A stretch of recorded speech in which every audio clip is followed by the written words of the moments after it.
Ba-doom, ba-doom, ba-doom. All right, so 6. a little late, but on time for us. Why are we late?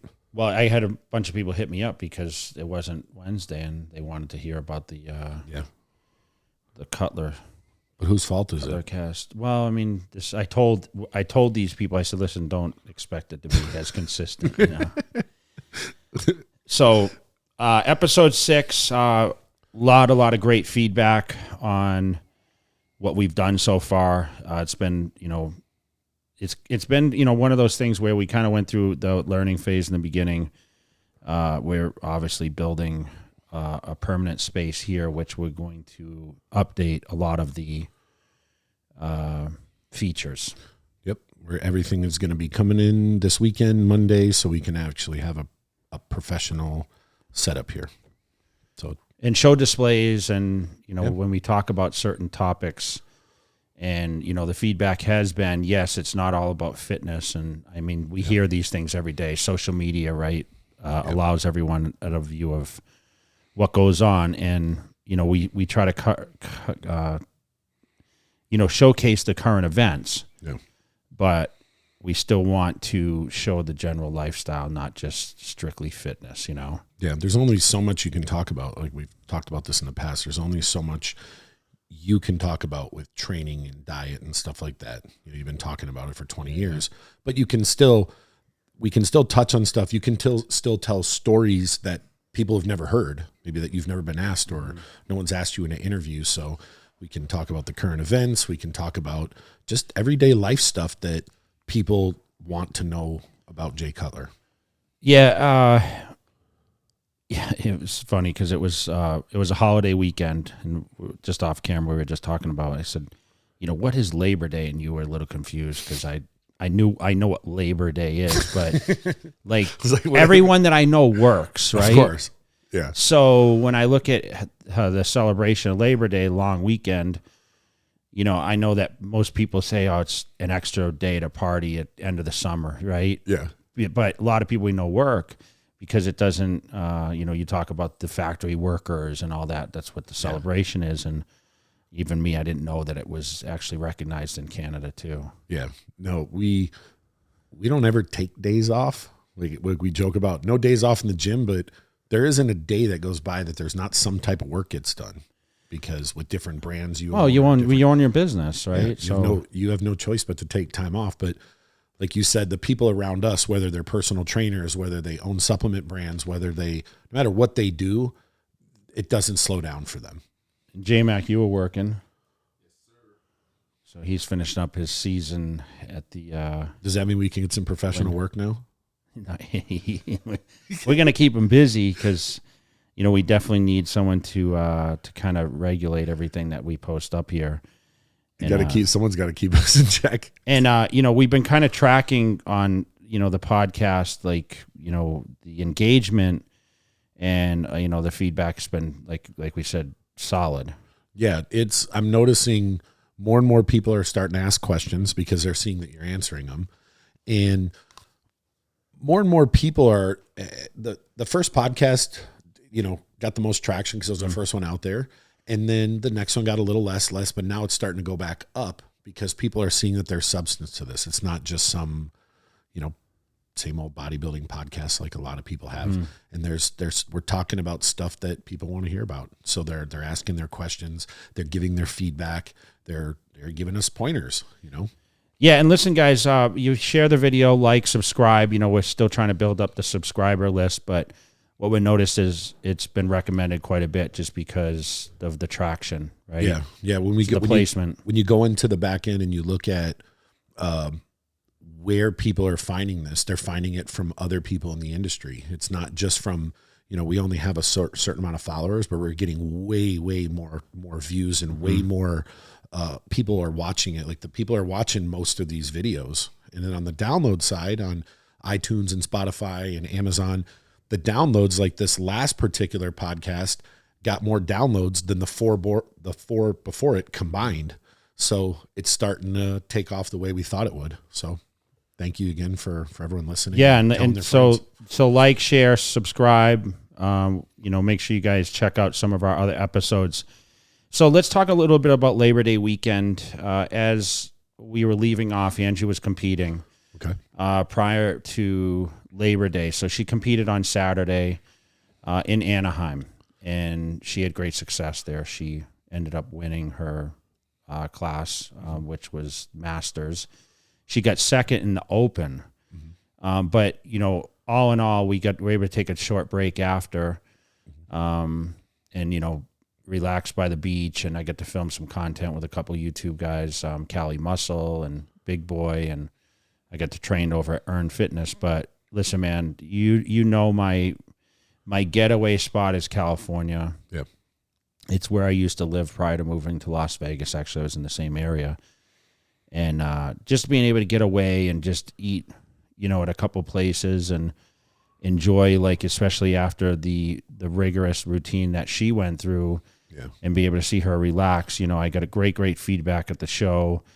A lot of people still following all the social stuff, and me being there, obviously, it's a positive impact on the contest. For that in California shows, Tamer and Tarek are running the contest, and it's just great to see everyone and be able to spend some time out there in the nice weather. It's just coming to end of season now. The summer's wrapping up, so it's not as crazy busy, which was kind of nice, but still busy enough. I didn't get to ride bikes like I normally did and do as much activities outside. But listen, my heart's still there. My plan is still to, have some time split, spend more time out there. I know you hate it, but what do you, so on a different tip, so Angie's going into a show, and you've spent the majority of your adult life being on this side of it, where you were the one dieting and people were assisting you and motivating you and people that are around you.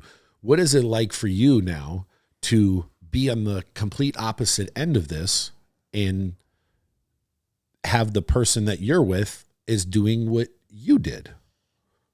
You know what? I actually, she gave me a nice card. It's sitting over here behind me, and she's like, I want to thank you for the support after, all this happened. And, leading in, I didn't train Angie. I featured, we did feature on JTV, and, obviously she says, how do I look, right? And even a week prior, I'm not going to lie, she was a little hesitant about how she looked. Yeah.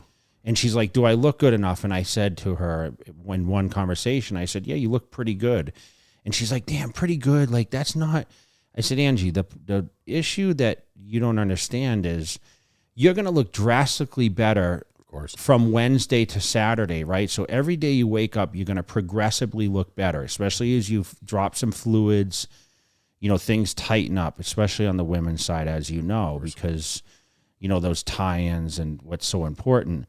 So I said, you look pretty good, because I know for me, I used to tell everyone around me, including you, make sure you tell me don't look good, because I never want to hear you look unbelievable, because I never wanted to be satisfied. And then, when I'm ready to go on stage, then you can say, you got this, you're good. Of course. But when you're 4 days out or 3 days out, there's still work to do. Nobody is spot on ready 3 days out from and if a they competition. are, that's not good on the show day. It's not good because too soon. Because you worry about holding it, right? Yeah. So I was kind of hesitant to tell her how great she looked, and I knew that she would do well. And obviously it's who you stand next to, right? So I was pretty proud, to see her up there and see, because I watched the journey from the back seat, pretty much watched her do her cardio every day, and, watched her go through a nutrition process, and, and then of course the water depletion, she was measuring her water pretty extreme. And, she had a coach that, flew in to help her. So I didn't have to dial her in, which was kind of nice, because that's very stressful. As you know, you got to look at someone every couple hours. And also, if you're looking at, it's different when you're a coach looking at somebody and when you're a significant other looking at them. Yeah, well, I'm biased, right? Of course. I mean, I thought she should have won the whole thing. That's how I see it. But that's just, not that I have a bad eye. It's just that, I see qualities in her that I've watched, transition through the preparation. Some of those strong point poses, you just become favorable towards for a certain look, right? Now, like I said, it's all who you stand next to. And the competition isn't obviously a national show. It was a national qualifier. So now she can move to the next level. Her confidence is a little higher, but what was nice is, to see the relief the day after, right? And see, okay, I don't have to be as strict on the diet, and the cardio is not at, an hour and a half to 2 hours a day. I think that's kind of like what you like to see the most is the proud moments, and, see that the victory was there, and when you win, it's always great, right? Of course. Yeah. It's always like, man, I had great success. I always think, especially with women competing, when you're a master and you go do well in the open, that's even like a double kudos, because you're competing against people that are, and sometimes half your age. Of course. And bikini is definitely something that's not, it's going to be more favorable to the, mid 20s, you know? So for her to come in there and do that well. And also, like you said, it depends on who you're standing next to. When you were competing in shows on the pro level, you already can see the list. You know everybody. You have no clue who's showing up to these That's shows. The craziest thing is, like, I studied my competition from the year prior. And luckily for me, like, I studied Ronnie Coleman, and it was like 1-2 for a long time. So there was only one person I didn't beat. Yes, I had challenges from people under me, like, Gunter Schlierkamp, Dexter Jackson, Gustavo Bedell, Marcus Rule, all these guys that were like coming up behind me, then Phil Heath. So I knew what my strong points versus my weaknesses against each guy was, but it seemed like my mind was only on one guy that I hadn't toppled. Think about, though, if you were going into a show and when you show up backstage, you see your competition. Yeah. You have no idea. So it's not like Angie could come, look on the list and go, oh, I know this girl's strength and this one's weakness. I saw her. Like, you have no idea. So the fact that she went into a show and got in, place in the top 2 as a master in the open, division, that's a hell of an accomplishment. It's great. And, to reflect back, you said, I studied my competition.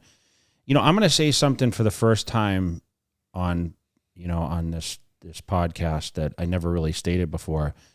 You don't fear anyone, right? Because you just want to be your best, and you think, oh man, if I'm my best, I can beat anyone, right?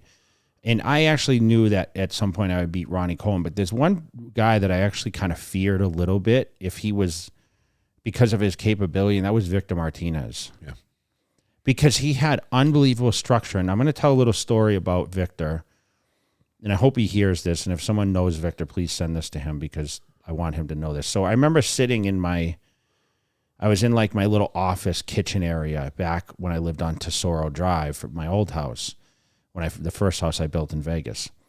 And I remember talking with Chris Aceto. He was at my house, and we were prepping for, I think we were doing an Olympia or something, and he was staying with me. And I remember telling him, there's this guy that's really good, and I think you should work with him. And at the time, Chris didn't work with any other pros. And I said, this guy, Victor Martinez, I watched him win the Nationals, and in 2000, I was there in New York. It was actually in New York. And, I just saw the potential, the wide shoulders, and he just had the round muscle bellies, and he just couldn't get it right. Like, he was doing shows in the early 2000s and not peaking. And that's when Chris started working with him. They connected, and he went and won the Night of Champions, his first pro win. And he looked unbelievable. That's when he came on, and then, even in I think in 05 or 06, he was third, Olympia the year I won. But he was one guy that I was always afraid, if he ever peaked at all-time best, like, watch out. Yeah. He won, what, he won 1 or 2 Arnolds in there. Yeah, he won, I don't know what years he won, 07? Might have. 07, because that's the year he went to Olympia, and I almost lost to him, Yeah. We talk about being one of those 07 Olympia being like one of my worst show finishes ever, even though I won, right? Yeah. I always thought that with Victor too, he kind of had a little Ronnie Coleman-esque. He did. Especially from the back. And he never got it. And it pissed me off. And it pissed me off because Ronnie would say he was the next heir apparent. Do you remember that? Of course. Like he said, "Oh, Jay, basically he was going to skip over me, frog you." Yeah. He had all the tools. That's for sure. Yeah. So being on the other side of Angie's, being a kind of like a cheer on person, I thought that was kind of cool. Yeah, that's good for you. It's good for you to see the other side of it. I don't miss it though. That was the biggest question mark. I thought you just did a video saying you were going to make a comeback. What are you doing? Watch the video. You're too lazy to watch the whole thing. So, it was, you'll see. There was no Iron Man left. I'll give you a hint on that. The pro Iron Man's gone. But so listen, I was talking about California, and let me kind of lead to that a little bit. So, staying on the beach in Huntington, I lived a little inland when I lived there in Aliso Viejo. Okay. And I did get to travel down. I used to ride my motorcycle on, the one freeway right there when I had my Harley. So I'd take the afternoon, and as the sun was going down, I'd ride my motorcycle. And as you know, it's not like you get so used to the weather in Vegas where, the days are hot and then the evenings are still really warm, right? You can still wear a t-shirt. Like if you were riding a motorcycle, see, California is not like that. Like even in the summertime, like it starts to cool off enough where you're like, ooh, it's a little nippy, you need a jacket or whatever. So what I really like about, the California weather versus here, even now, yes, it's cooled down in Las Vegas, but at the same time there, like it's a big shift, right? It might be 85 in the day, and then it goes down, sometimes in the 60s at night. Mm-hmm. So that weather shift is great to me. And you're not a fan of California. There's many reasons, right? Probably the traffic or whatever. But the weather's some of the best in the world. Yes. If I stayed in California, I would try to not migrate much from a circle of kind of like I do in Las Vegas, right? Yeah. A lot of days now, my office is about 25 minutes from home. I don't go to the office every day. I kind of work from home, and I train close to home instead of driving all the way down. Yeah. And I would probably do the same there because we talk about the things we hate at California, the taxes and the traffic. Those are the two things. Those are like my two biggest pet peeves in life. Taxes, cost of living. I went and trained at Gold's Gym Venice on Friday. How long did it take you to get there? It took me an hour from Anaheim, which really... It's not terrible. It's not terrible, but I don't think it should have been that long of a drive. It should have probably been, I would say 30 minutes. Mm-hmm. I would say 30 minutes would be, Were you like bumper to bumper at any point? Yeah, I was jacked up in traffic, which was a little disappointing, but I got to train back at Gold's Gym. Mm-hmm. And I have to tell you that the gym is much improved from when I was there a month ago. Okay, good. So they moved a lot of the homeless out. They've brought more equipment in there. Mm-hmm. They have newer that Gym 80 equipment, I guess. Yeah. And it's getting some life back to it. There's a lot of people. It was pretty busy. And I noticed when you were walking up, Arnold Schwarzenegger was coming out. I ran into Arnold. It's still cool. Like I'm sure even now, just seeing him walk out of the gym, it's like, it's Arnold Schwarzenegger. Yeah, man, the dream, right? The dream is like I watched Terminator 2, mm-hmm. and that's when I'm like, I am going to be a bodybuilder. Yeah. Like I knew after leaving the movie theater in Leominster, Massachusetts, and whatever it came out 90 or 91, mm-hmm. I was like, I'm going to chase this. Maybe it was 89. I don't know when Terminator 2 was launched, but it was around that time. And I remember leaving specifically and going to the car and being like, I have to be a bodybuilder after watching that, You think about Pumping Iron was filmed at Gold's, and here you are now, 40 years later. Not the same Gold's and gym. There's Arnold walking out of the building. It's kind of cool. He was pushing his bike, and he was getting ready to... Does he ride his bike there? Rides his bike. Yeah. Wow. That's cool. So he must have it at his office, right? His office is right around the corner from there. I went there last January. It's kind of cool. It's like a shrine. Yeah, so he had a security guy with him, and he was training, I guess. I didn't see him training because he was leaving as I was coming in. And, you see the legendary people like Charles Glass was there. And, I did see Silvio Samuel. And, I saw Mike Ryan, who used to run the gym. And you can see that in the latest YouTube video on JTV. But it was plug. It was good. It was, Plug. Yeah. JTV. Yeah, JTV. and I had a good workout, but then I got back in the car and got stuck in that traffic driving back. And whenever I think of traffic, like I'll have friends of mine that live in California or New York, and they're like, well, I go an hour and a half each day. It's no big deal. And I always think long term, like that's 3 hours a day. I'm like, that's 15 hours a week. I'm like, you're wasting a whole week and a half of work just sitting in your vehicle every day. That's what the traffic would drive. But it was worth the drive and, being out of my normal routine just for the aura. Yeah. When you walk in that gym, and remember I have images on the walls there and a lot of memories. Of course. It's just a good feel. I can't explain it, but it's if you are in Venice, California, stop by Gold's Gym. Even if you just walk in, buy a T-shirt, whatever else, it's so awesome. So if you like California so much, what was the reason that got you to leave California taxes? And come here? What, you don't like paying taxes? Taxes. So what's the difference in your opinion in savings if you were to move there or if you were to stay here? There's no state income tax in Nevada, right? So that was one thing, but I actually came for the real estate. We talked about this. I came to invest in real estate because at the time, I was starting to look at homes in California, and it was a little out of my price range in that Orange County, Aliso Viejo area for what I wanted. Yeah. I wanted a big 1-story home. And I started looking in Temecula, Marietta area, which is further down, right, towards San Diego.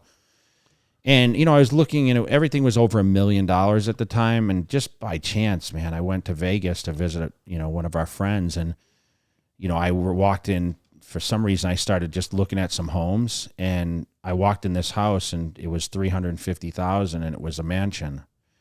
And it was actually discounted down because of the 9/11 tragedy. This was like early 2002. And I was able to just, score it. I put a deposit on it that day, and I went home and said, we're moving to Vegas. Wow. And I had been in Vegas for the Olympia the last couple of times. Yeah. So, I wasn't aware of like the extreme heat. I've come in the summer, but I didn't live here for months at a time. But I didn't mind the heat for some reason because, most of the stuff we did was inside, air conditioning. Yeah. The gyms were all air conditioned. You're only really outside when you go from your vehicle to wherever you're in and out. So you don't spend a ton of time outside. It's no different than if you live in Montana or you live in Wisconsin or New York or Canada. When it's really cold, it's the same thing. You get in and out and you get to your vehicle and you warm it up. Like we have push start, so the vehicle can be cooled down. So it's no different than. I really liked the cost of real estate, the no taxes, the accessibility to great restaurants, which California at the time also had too. I'm not going to lie. I think it's now shifted. There's not as many because I think COVID kind of hurt a lot of businesses. Yeah. And I just, at that point I was just all about winning and a title. That's all I cared about. Yeah. So I was knocking at the door of the Olympia at the time. I was winning Arnold Classics, and I just wanted a nice house. I wanted a nice house, and that's why I kind of migrated. But and it was to this a choice. Day, you can still buy a really, really nice house here for a fraction of what it is in most of California. Not like you could though. Yeah. But we talk about that all the time. That the property taxes are a little cheaper, especially in the east side. Yeah. The property taxes are cheaper. There's no state tax here, but California is, I think, 13.3%. That's a big number, with the cost of living. I remember when I first was going to move out here, I was looking up if you make $50,000 a year here. At the time, if you wanted to move to like Orange County, you had to make $200,000 to have the same lifestyle. Now, I don't know what the difference is now in between because Vegas is more expensive. But when I was researching it not long ago, Nevada is still the 4th lowest tax burden in America, only behind Montana, Wyoming, and Delaware. So even though people will look and say, hey, I'm going to move to Texas, they have no state income tax, but they have other taxes that property taxes more there. Property taxes more, but they have corporate state taxes. Yeah. They don't have state personal taxes. So if you're going to own your own business there, when I remember looking it up, Texas was near the number 40. So they have a lot of other taxes that they pile on, but Nevada just does not have a lot of tax unless you spend a ton of money. They have high sales tax here. But other than that, what I noticed though is that things are a lot more expensive there, like the dinners and eating and whatnot. They don't got $25 all you can eat sushi. You know like what? Vegas. You know what? I realized that I think I went to In-N-Out Burger and I ate In-N-Out, and I feel that In-N-Out Burger was more expensive in California for the same thing that I order in Nevada. Oh, I'm sure. Well, just think about it. If you got a building in California, it costs more money. It costs more money because people are taxed more there. Everything costs more. So if a burger you can sell it for $5 here, it might have to sell for $7 or $8 there because they have more expenses. So now we know why you're coming back to Vegas, because you're a burger eater. No, I mean, I do like burgers, not as much as you though. Hey man, you might have set the record for everywhere we went for all those trips, bro. What did you eat? What did you want? Because burgers are consistent and they're safe. So it's pretty hard to screw up a burger.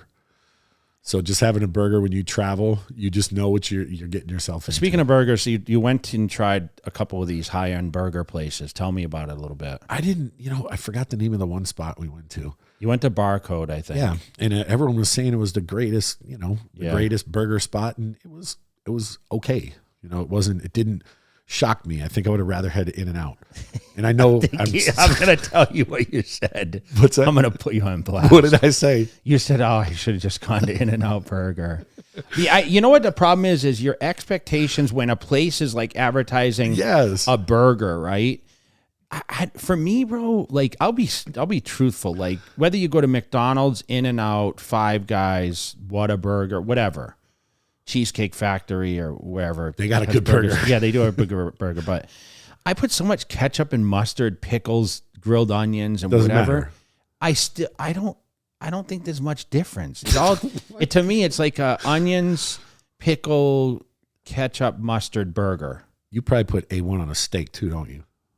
No, I don't use any A1 sauce. I never have. You had to think about that, so you probably haven't before. You hesitated there. You know what I was actually just thinking is my brother used to always be like, grab the A1 sauce when we'd go out to the restaurants. Wow, you could just steal it? Yeah. Wow. He'd say, take the rest of that. Let's take it home. Because he would always take a bag home because he'd buy the 40-ounce steak, No, but I know what you're talking about. When someone goes on and on, because all we kept hearing about, it's the greatest burger you're ever going to have in your life. And I ate it, and I was like, the fuck, man? It's okay. It wasn't like that good. So my expectations. I thought you were going to the strip to the. We were going to go to the Gordon Ramsay one. Yeah. It just didn't pan out that way. You know how it is. Going to the strip's a pain in the ass. Well, it depends. They charge parking now. Yeah, it's not even that. It's just like you got to drive down there. You got to fight traffic, and then you feel like you're in California on the strip because it's bumper to bumper, and then you got to try to park. And plus, I have a truck, so it's not as easy to get in and out of some of these spots, and you're afraid you're going to ding something. What's your favorite restaurant on the strip? I know this answer. Javier's. I know. Javier's. Yeah. You need to try my friend's new restaurant called La Neta. La Neta? Okay. It's in downtown. Someone, you hear about it yet or no? No, I haven't. Okay, yeah. So, it's really good. Maybe he should sponsor the podcast. I mean, we're going to shout him out anyway because it's actually a great restaurant. But yeah, Javier's is great. I got to eat at Javier's when I went last time to California. We didn't go. We went to Nobu this time. So I'm not a drinker. I don't really drink, but every time I go there, I always get a jalapeno margarita. Even if I only have a couple sips, it's just unique. Yeah, you never drink. When you go all over the world, you don't drink anything. No.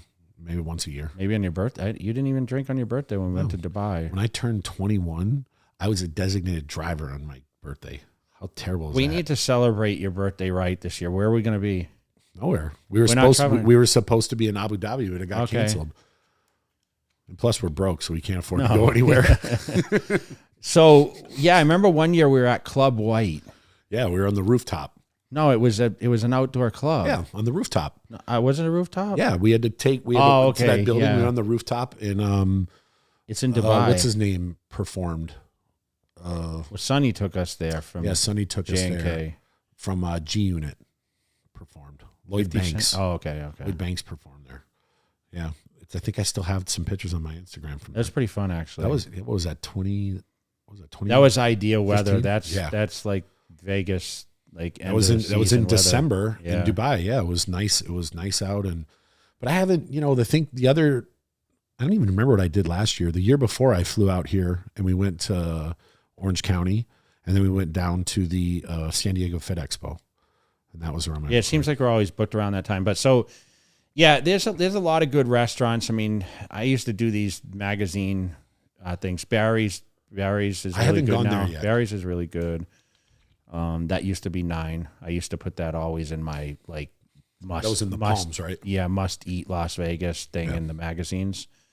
Man, I miss the magazines. Like I miss. Why don't you start your own magazine? It just when you could read about like even the little sections where we had like these little news and views type things. It's kind of like like it's just really cool. And I was doing a video this morning with Dave, and I was talking about.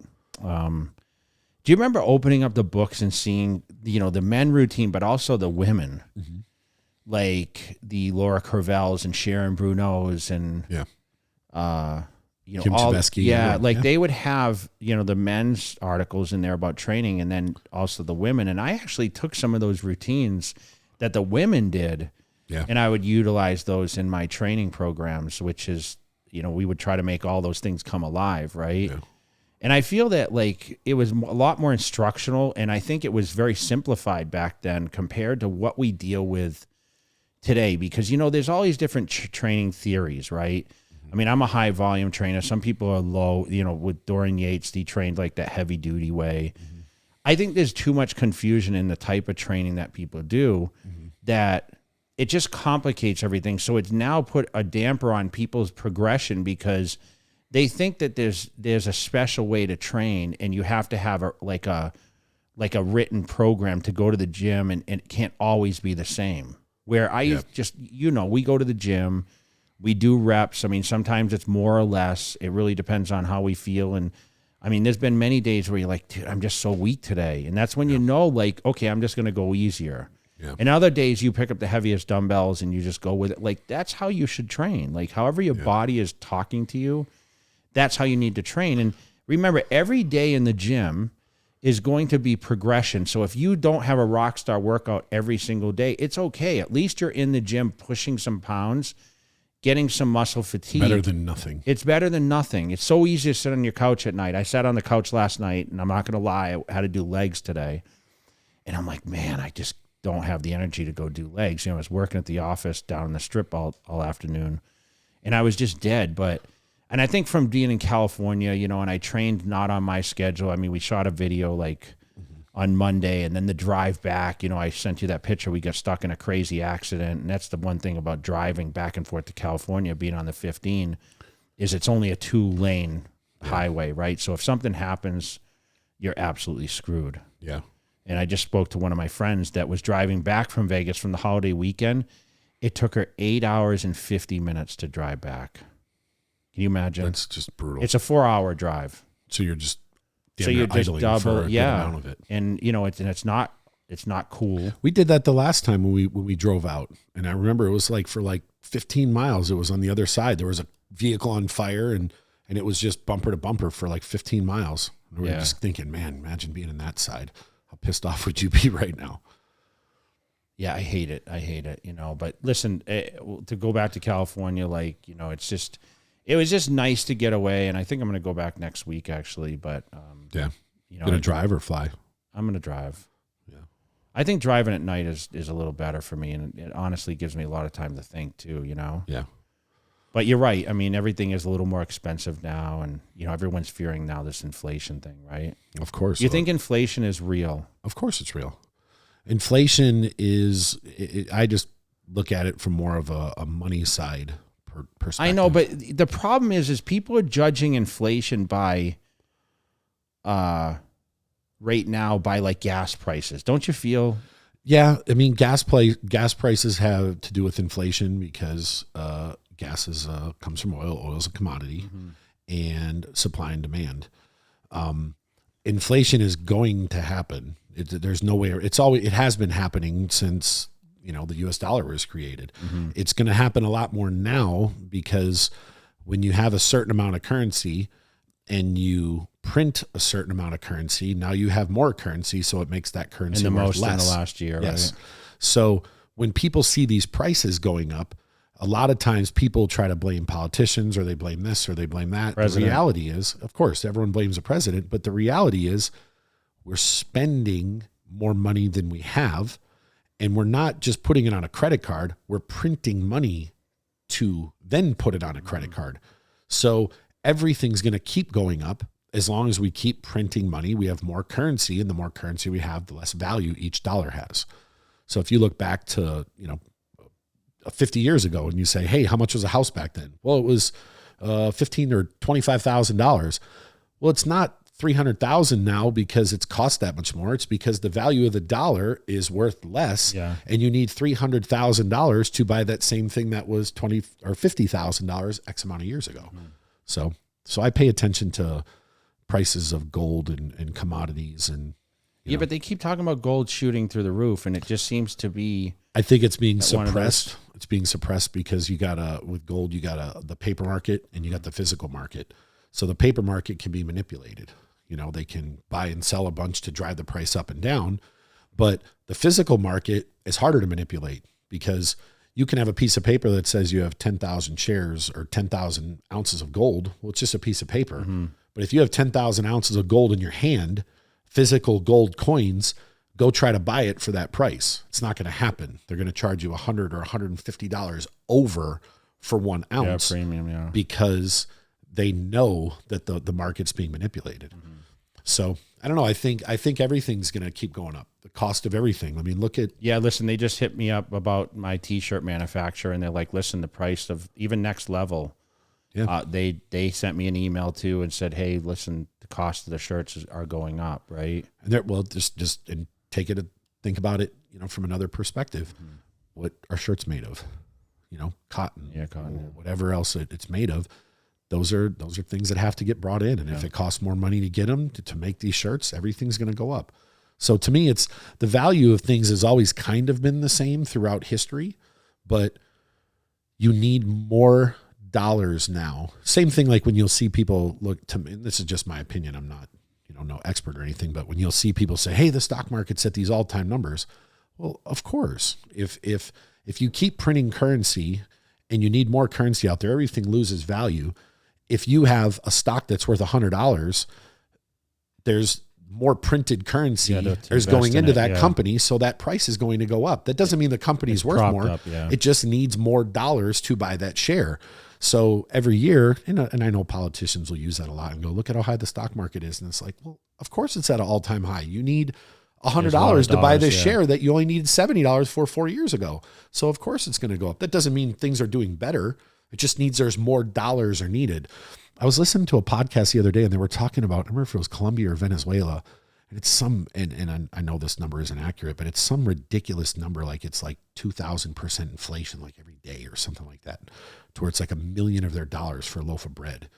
And look, we're not there yet, but that doesn't mean that our kids or our grandkids or our great grandkids can't if they don't get this under control. So it's gonna affect everything. I mean, look at the cost of, like, if you want to go buy a house, if the cost of lumber. I was just talking with someone today. You used to be able to buy a 2x4 for $2. Now what is it, like $12?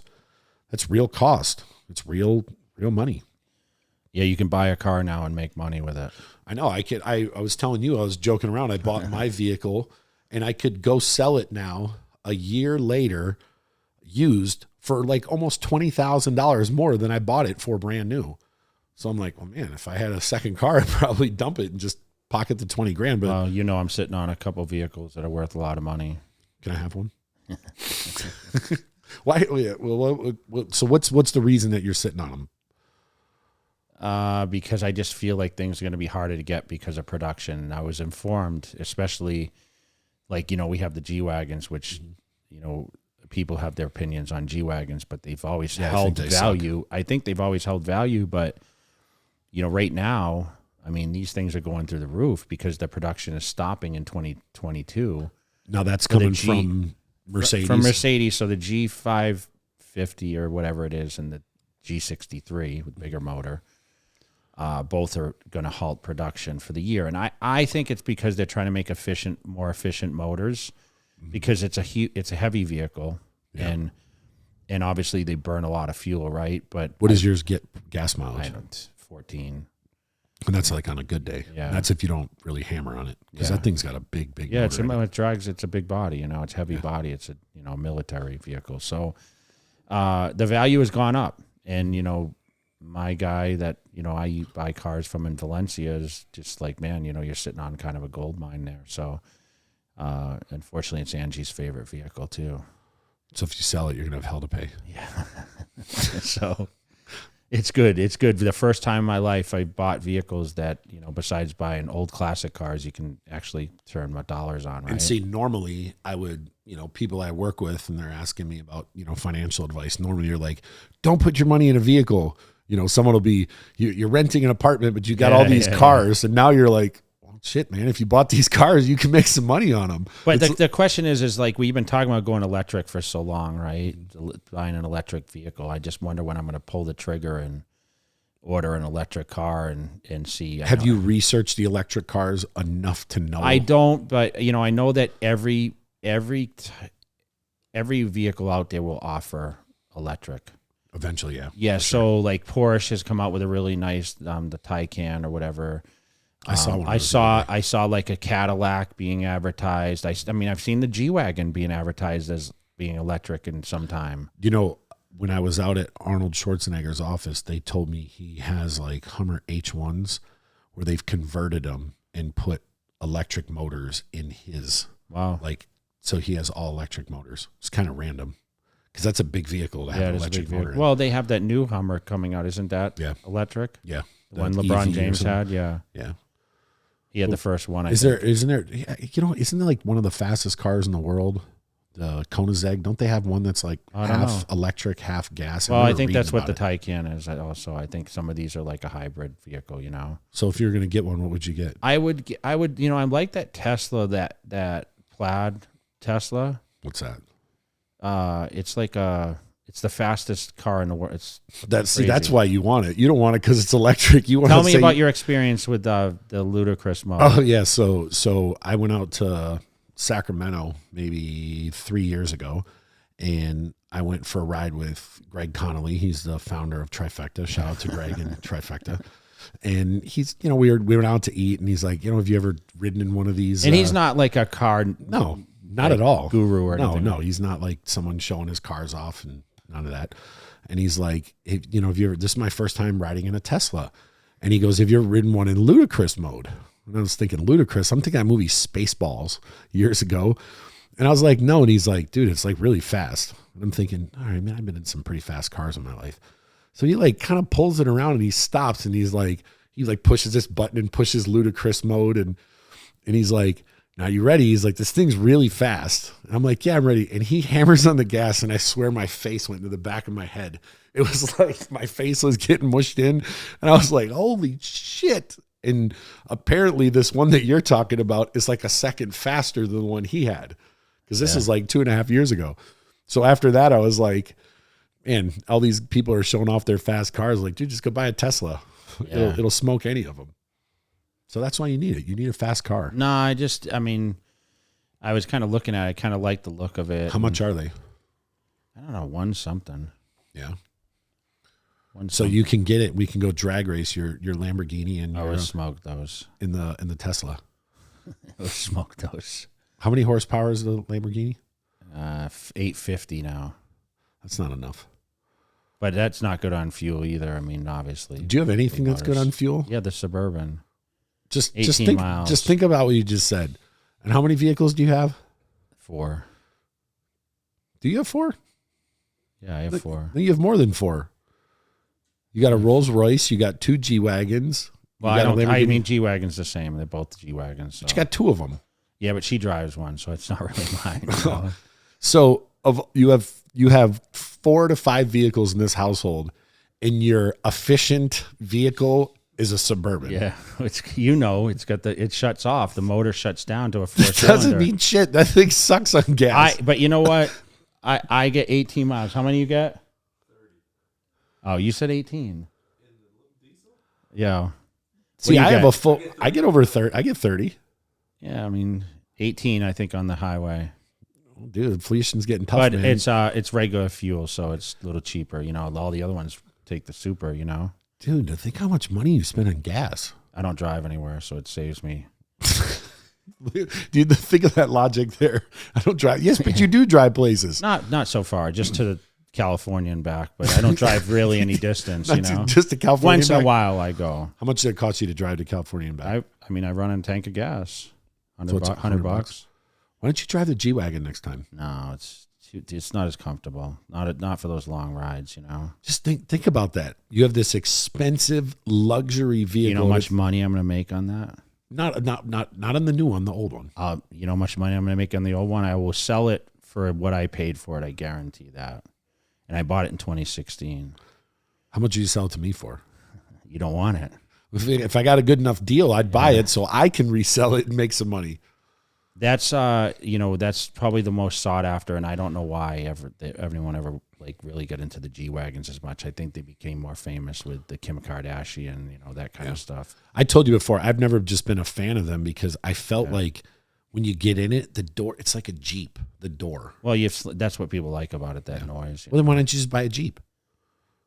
You know what? I used to have a Jeep, and I used to, I loved the Jeep, but for me, I wanted to buy something that would hold value. That's kind of how I look at a lot of cars now. I don't really buy stuff that drops like crazy. Even like you talk about the trucks, the Suburbans, they're calling me like, hey, we would want to buy your Suburban. I mean, I'm not going to make money with it, but it's still going to be worth some cash.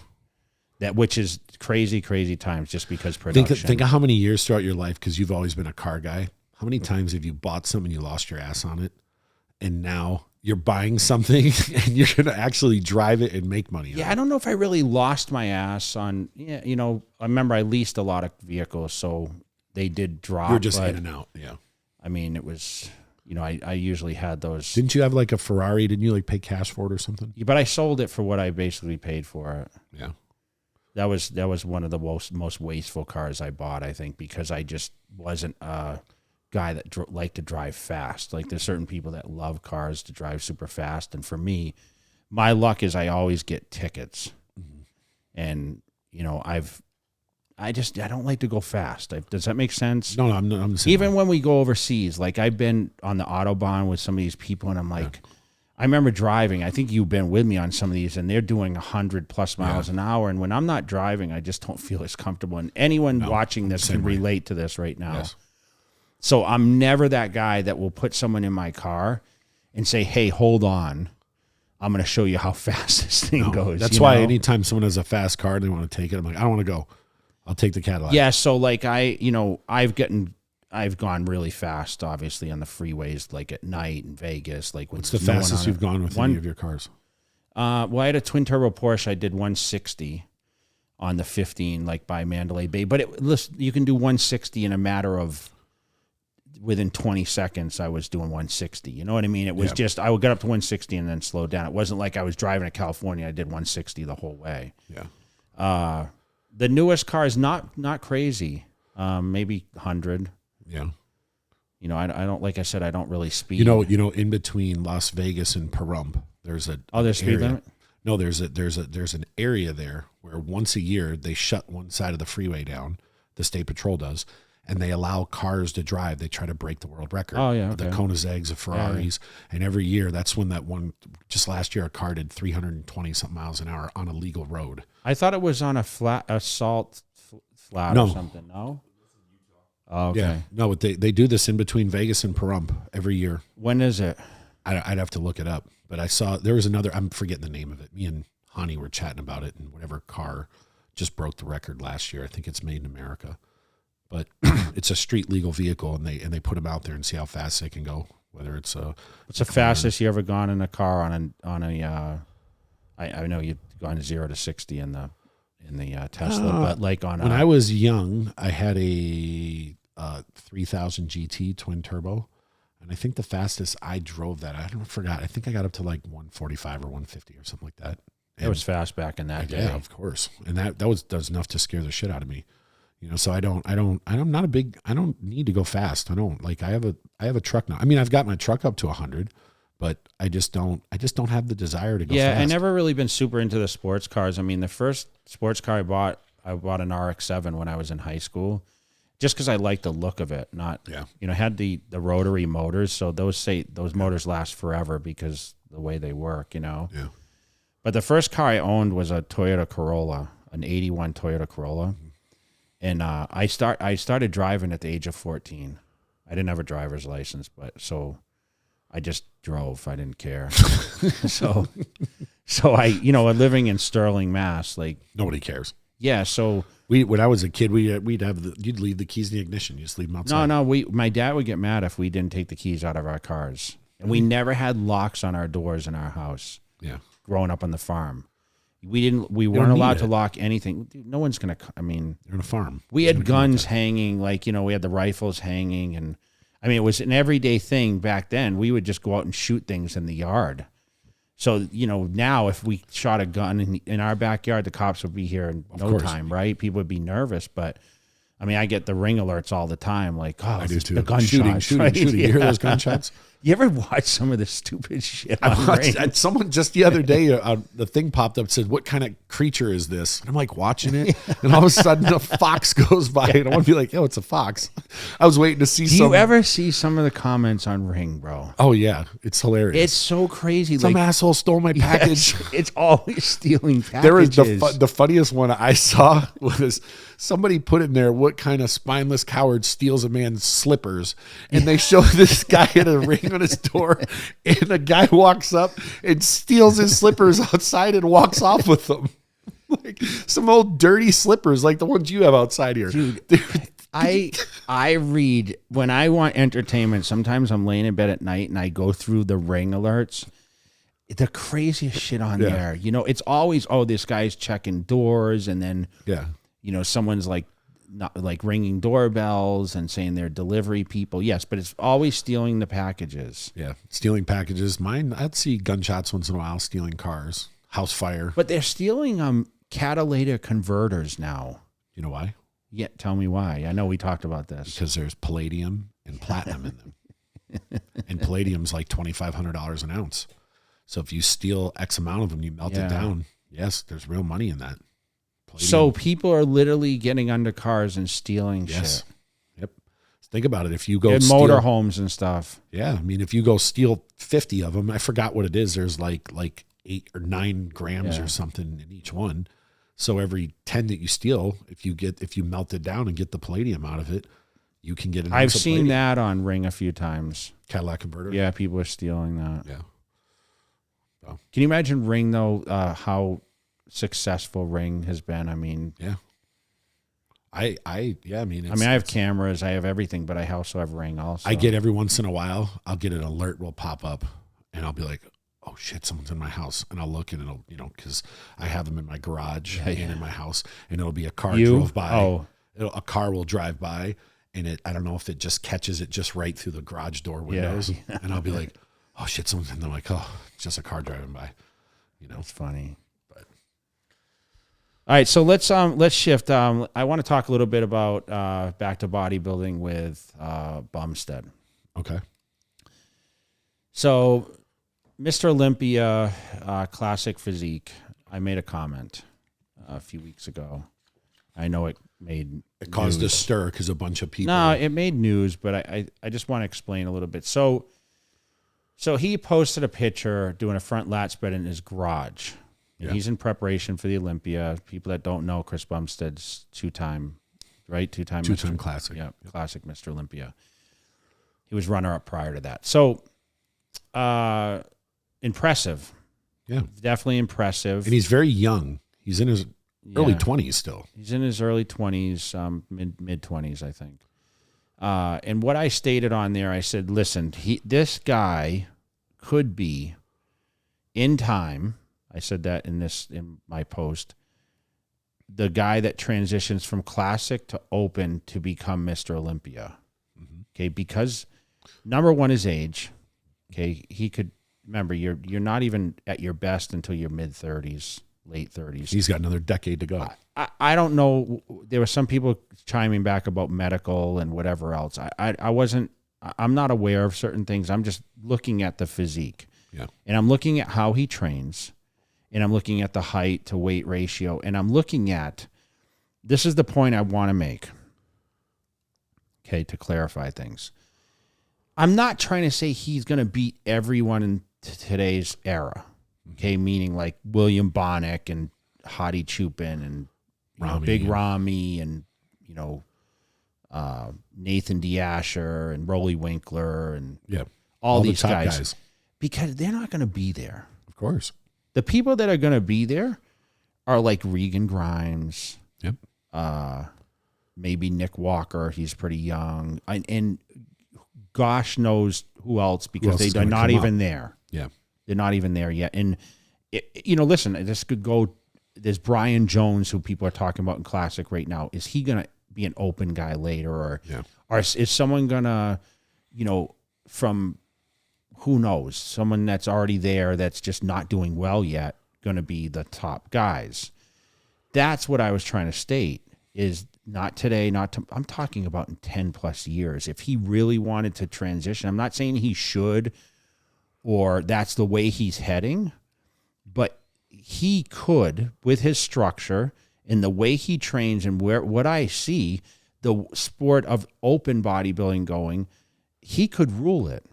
Yes. And, people say, oh, Jay, you're crazy, this and that. I'm not talking about any other, there's no other variables to it other than what I see. Yeah. Now, I know he's had some health issues in the past or whatever else, which I'm not even aware of what it is. But all I know is the guy looks unbelievable. Yeah. Prepping for his probably third title, right? Yeah. He's definitely the front runner. He's definitely a front runner. Not to say he's definitely going to win, because you got Breon and like those Brian Jones. I mean, Logan Franklin, all these guys, and I'm probably nothing's guaranteed. Yeah, but if he does his homework, Rough Diesel's there. He was second last year. He'll be right there. So I'm staying to what I believe in. If he really wanted to transition up, could he do it? I think he could. When I saw the comments about it, and I just listened to different people give their opinions, and several people said, well, Chris is only 230 pounds. He can't compete. And he was comparing to Dorian. In the back of my head, I'm going, Chris is not 230. I wasn't trying to compete. I know you comparing him to Dorian is ridiculous. Of course. Them doing a lat spread, and we discussed this. Yeah. Okay. Dorian Yates in this picture was 280 pounds, and he's 5'10". You can't compare. This had nothing to do with the comparison picture. I remember you telling me you didn't even know that. I didn't even know there was a comparison, because I know Nick Strength and Power did a comparison shot from a black and white, just because, dude, it was black and white, and Chris's was a black and white, so people saw that similarity. But, dude, I would never put Dorian Yates next to anyone. Yeah. Even put against me, like, dude, it was different era, different lighting, different stage. Like, you listen, I would love to see all of us at our prime stand next to each other on the stage, but it's never going to happen. You can talk about it to the end of time. Yeah. But that's all I was stating. I think Chris could transition if he truly wanted to. Again, but I'm not saying he even wants to. No, he might not. Yeah, this is all a hypothetical. I mean, he could go win this 10 times Classic Physique. I think the divisions absolutely. I think the divisions now molding into something successful, but I'm still going to stick to, people want to see the freaks. Yes. So the men's open is still the big draw, hence the prize money, hence the attendance on those nights. Like, Classic is bigger, and I think a lot of people are looking at Classic, but I don't care what many people say. If they had the opportunity to advance into open, many of them would. Of course. Okay, but, listen, it's not about who takes more drugs or who trains harder, because I think Bumstead's training as hard as anyone could. I watch his videos. He trains just as heavy as any open guy. I think a lot of people that saw those pictures just fail to remember. A lot of them, I don't even know if they've seen Chris in person. I was there when Chris and Ramy did the photo shoot. I was the one that put the video out. Yeah. Chris is a big dude. He's not small. You know, he's 6'1", and he's allowed to be 240 pounds on stage. That's not a small person. And if he wanted to add size, he could. Obviously, he's put all this muscle on. I mean, if you saw the transition from last year to the year before, he looked like a different person. Well, what if he wanted to make that same transition? You know, that doesn't mean that, like you're saying, it doesn't mean he could go win next year or the year after. But if he wanted to put 30 or 40 more pounds on over the next decade, I'm sure he could do it if he wanted to. He trains as hard as he can. He takes his nutrition serious. You know, he trains with Ian a lot, and Ian trains as hard as anyone, you know, out there. So I think he could. But I think a lot of the people that were making these videos saying, you know, he's only 230 pounds and Dorian's 300, like in some of these pictures when Chris is in good shape, he's probably almost 270. You know, he's not a small guy. So if he wanted to be a 300-pound guy and lean one day, I think it could happen, but that would be, you know, down the road. Yeah, I don't think his weight gets too heavy because I think he stays in good shape.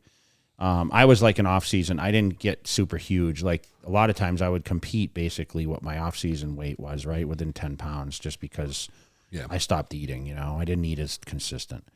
But, you know, definitely you know, I stand my grounds on that. And this kid, you know, he's a phenom, you know, he's always been.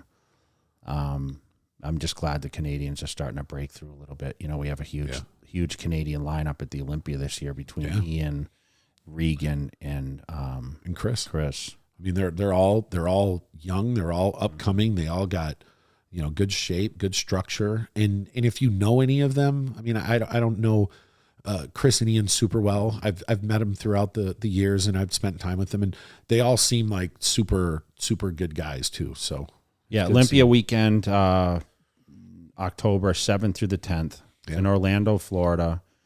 Make sure you guys check out tickets, MrOlympia.com. You guys can, you know, obviously see all the greats there. I'll be present in the house. I'm looking forward to it, and you know, let's get to some of these questions. All right, the first, and just so you guys know, again, if you ever have any questions, comment below this. I always go back and look through them. Jay goes back and look through them. We highlight some of the questions, and Jay will answer some of yours. So, who is on Jay's Mount Rushmore of Arnold Classic winners? So, Mount Rushmore, obviously we know, is 4 heads. So, of all the winners, Jay Cutler for sure. Okay, and of course, but say why, say who, and why you think they should be there. All right. Well, I was the only consecutive winner 3 times, right? Okay. But I'm going to exclude myself. So, Dexter Jackson, he's the winningest. He has to be. Arnold, there. I don't know how many victories he has. I think he won 5 in Columbus and 9 overall. Okay. Which is nobody's ever going to beat that. He broke Wheeler's record, which was 4. Yeah. So Wheeler, Dexter, myself, and who else has won it that a few times? Kai Green. Kai Green has Branch won Warren. it. Yeah. Kai yeah, won, Branch too. I think Branch won 2. Yeah, I would have to say. I mean, Branch has won 2 or 3. He won 2, and I think Kai won. But Branch won most muscular every year, even when he wasn't winning. So I would definitely say those 2 guys. I think Kai Green reached his all-time best in 2009 Arnold Classic, so that's very memorable. I mean, if he would have came to the Olympia like that, you know, he definitely would have been closer to me instead of. What about some of the old guys? What about older guys? What about a Sean Ray or? Yeah, Sean Ray won it. Mike Ashley won it. Mike Francois, Mike Francois was, I think, would be, you know, he won it once, but he had a crazy physique when he won it. But definitely Wheeler, Nasser Al-Sambadi won. I mean, all these guys, but I would have to say Wheeler. Me, Dexter, and it's a toss-up between Kai Green and I would probably say Branch Warren, just because Branch Warren was not supposed to win on a couple of those occasions. He had the quad tear and he won 4 months later or some shit. He outworked everybody. Yeah. So the next one. How has Angie influenced your lifestyle since you've been together, whether it be cultural, food, interest, hobbies, etc.? Definitely took me out of my shell. Definitely food. The food she cooks is definitely different. She likes to eat a little different from my standard. I'm a really boring eater, so you know she'll choose certain restaurants and definitely little more spice to the food. Listen, she's a great companion as far as like, having fun and doing stuff. She's definitely more of a free spirit type person than I am. And, taking trips and, she brought me to my first football game I witnessed. And it's definitely, definitely going to her family is a lot louder than what going to my family because they play music and, it's a very close, relationship type family. And, their celebrations are always top notch. Okay. Would Jay have considered doing a strongman event like the World's Strongest Man Tour Franco Columbu and Lou Ferrigno did? I was never that strong, I don't think. You don't think so? No, back in my days when I was coming up, I remember Bill Kazmaier. Mm-hmm. And none of those guys were like as popular. So like when I started following the books, like you figure bodybuilding books would have strong men in it, right? But they didn't really feature a lot of those guys. And I didn't know you could even make a living being a strong man. I know the World's Strongest Man was on television, but I don't think the prize money was really that great for it. Yeah. And it's still not crazy either. But I know there's more endorsements. I just think Brian Shaw's really pioneered it a lot. And, I know Franco, like, he was kind of a cross, but you remember him in the Pumping Iron film. He was deadlifting crazy weights and he was super, super strong. He blew his knee out carrying the refrigerator in the World's Strongest Man. So I always viewed strongman as like, oh, you're definitely going to get injured. And that's why I tended to stay away from the heavy, heavy lifts. But someone like a Coleman who had a powerlifting background, he would probably be a better guy to ask that question. But I never considered it just because I never did necessarily 1 rep maxes. I was never an ego lifter. So I never really know what my true strength was. Mm-hmm. Okay. If that makes sense. Of course. Who is the strongest bodybuilder you ever trained with? Ronnie Coleman. Sure. Do you have any cool story where he traveling with Ronnie was a crazy experience because I remember on 2 occasions, he would do legs on every Friday. So he had whatever his routine. He followed one of those routines where, every week it would be a different day. So if I did chest one day, the next week it would never be the same.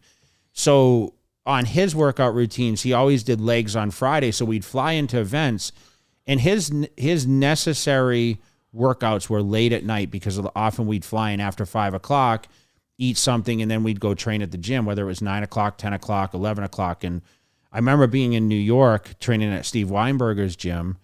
Shout out to Steve Weinberger and Bev Francis Powerhouse up there in Syosset. And I remember Ronnie going in the gym, and he's like, come do legs with me. And I remember going on the squat rack, and, he warms up 135, 225, 315. Then, we go to 4 plates. And 4 plates was my max that I usually went up to for 10 or 12 repetitions. Well, he was just getting warmed up by that point. So I said, see you later. He kept going up 5 plates, 6 plates. I think he went up to 7 plates. And every rep was exactly the same as what it was with 135. It was no resist, no training to failure. He did 12 easy repetitions, ass to the floor. Another occasion, we were in Pennsylvania, Pittsburgh, for Jim Mannion's show before we started prepping for Olympia. I remember we were lunging in the gym, and he was famous for his barbell lunges. And it was funny. We were walking, doing walking lunges back and forth across the gym. And of course, I could go up to 225. I did up to 275 at my gym in Las Vegas. And then he went up to 315, and he dusted me from there, man. It was like, I remember trying the 315, and I pulled my calf, and that was it, So he definitely was, outrageous, especially on the on the leg training. That's crazy. Jay, do you change your food on your days off? Like change your diet? Yes, I do. I eat a little less carbohydrates. So definitely on the output days, which normally would be 2 days a week, I would definitely keep the protein, at a pretty good point, but I would back down on the carbohydrates because you're not going to need as much calories on those days. So I call that zigzag dieting. So definitely your calories should often shift. I don't think anyone should eat the same amount of calories on a daily basis. I think there should be high, low, and medium days. And I did that even off season, where I would kind of watch what I ate and kind of calculate in my head, the protein versus the carbohydrates. So I would allow the body composition not to stretch too far and get out of whack, it's trying to keep abs year round. Does Jay notice a difference between training with men and women as far as intensity and dedication, etc.? Sometimes I'm nervous training with guys because I think they don't want to train with me because I'm weaker. I've always said, my ex-wife was the best training partner I had. She was always there. She knew my limitations. She knew how to push me. I've trained with a lot of guys. I had a lot of people in and out. I would fly people in and out to train. You've been out here when I was training for Olympias before. For me, I'm pretty intense. I know what I'm going in and doing for my workout, so I'm not really relying on a lot of people. But it's just nice when you have rhythm with someone that you can kind of, they know what weights you're pushing. They know your limitations to get, your 8, 10, or 12 repetitions. But I think, women can be some of the best training partners ever. It's just, you have to work with, if you're training on, like, say, a leg press and you're doing, 12 plates a side, you just got to make sure that, if the women are training, maybe they are working in a hack squat next to you while you are leg pressing, and then you switch over. So you're still within distance, so you don't have to take the plates on and off. But that's where dumbbells and cables and, selectorized equipment come in a little more handy for training with those people, because, that way you can just shift a pin or, change something rather quickly, whether it's pick up a different dumbbell, so you don't have to pile weights on and off. That's the only difference with training men to women. Do you think it matters to you, the gym you train at? Like if you were back in 100%, could you? I think, I used to drive 45 minutes to the gym in Massachusetts just to get on different equipment. Yeah. Some people like the atmosphere. Some people like to be, I like to be around, like, greatness. I was talking to Dave also about that. And, he trains at the Dragon's Lair because he feels like he's surrounded by more hardcore bodybuilding, where, back in my era, like, I trained at home. So I knew that, like, I could self-motivate myself. I didn't have to be around to showboat anything or be around. Or I didn't even watch people. I didn't even listen to music. Like, people like, what do you listen to when you train? I'm like, I don't even hear the music. Like, if it's rock and roll or hip hop or whatever, classical, I don't even hear that music when I train, because that's how focused I was in the sets. But I do think the gym atmosphere matters for some people, but I like to thrive on the equipment that the gym carries in order to get the best. So some days it's hammer strength, some days it's certain selectorized. I always liked Icarian, flex equipment back in the day. Something that's really smooth. I mean, you talk about Powerhouse being one of the well-equipped gyms in Las Vegas, very smooth equipment, right? Yeah. Yeah, I've always kind of thought if you need to get your workout done, you can get it done at any gym. Doesn't matter if it's a YMCA or Gold's Gym. Listen, we're used to training in the worst and the best gyms, right? So sometimes we got to train at a hotel gym. Yeah. Some people use bands, some people use body weight. Like, we've adapted to everything. So yes, I like to have a gym that's well equipped with equipment and heavy dumbbells or whatever else, but I'll make do with everything. I'm not going to say any gym is a terrible gym versus a great gym. It's really just what body part I have to train that day. Yeah. When you did cardio the last weeks leading up to a show, which cardio, exercise or machine, did you prefer and why? Step mill worked the best for me. It's brought my glutes in for sure. I did bike work, early on in my career. Did treadmill. Sometimes walking with a longer stride on the treadmill to really kind of build that glute to hamstring tie-in, because it's so important. That was necessary. But the bike will get the job done most of the time. I do elliptical these days just because it's easier on my joints. But I still do stairs if I really want to burn more calories in a shorter time. So if I'm doing 20-minute workouts for cardio, I'll do mostly stairs because I'll burn a lot more calories. It's more taxing on the body. What do you recommend to get a good pump during your workouts? Food. You need to have a good diet. You need the muffin pump. Well, it's, people say that to sugar, right? But I think it's the day prior food that is the glycogen in your muscle. So the muscle holds glycogen, which obviously creates fullness, and it's your energy. So I think that you need to have some sort of nutritional value to your program in order to feed your body and to get the best pumps. I mean, if your pump is really great, it usually means you're hydrated also. So you just got to make sure your water levels are really high. That's why a lot of people take pre-workouts. A lot of it's hydrating, but you need to have food in your diet, and also a lot of hydration. Water is super important because the muscle is mostly water anyway. Yeah.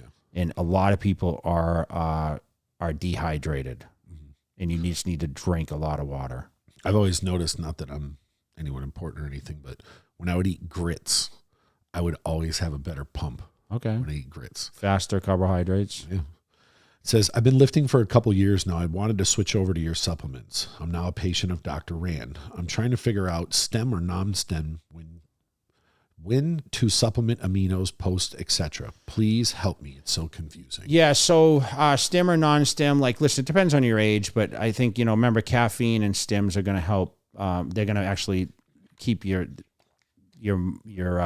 blood vessels from opening. It's going to be restrictive. So you want to have your blood vessels open and obviously get the best pump possible. So I'm always an advocate of, using more of a pump formula, whether it's citrulline, additive, add some creatine in there to really get a better pump. But like I said, the food is going to do that.